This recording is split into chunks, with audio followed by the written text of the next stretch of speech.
The question of the historical reliability of the New Testament is a matter of ongoing debate among scholars and historians.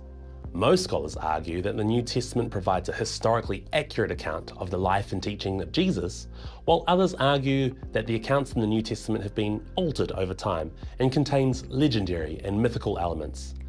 The issue of the accuracy of the New Testament was that it was written some years after the events it described, and it was written by a variety of authors with different perspectives and purposes.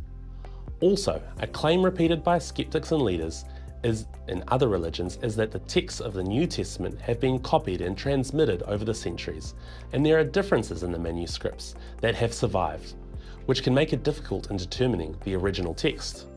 However, many scholars believe that despite these challenges, the New Testament can still be considered a valuable and authoritative historical source.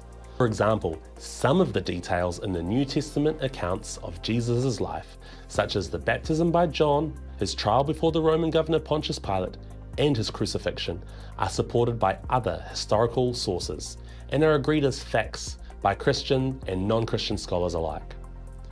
Another note is that while there are indeed hundreds of textual variations between ancient manuscripts, this is an overstated claim as to the substance of the difference.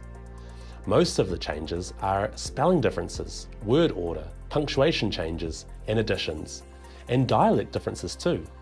None of these have any ramifications for any translators, and any uncertainty in translated differences are explicitly mentioned in publishers of Bibles in the footnotes. Overall, we can be very certain that the Gospels that we have today are as they were written by their original authors in the 1st century.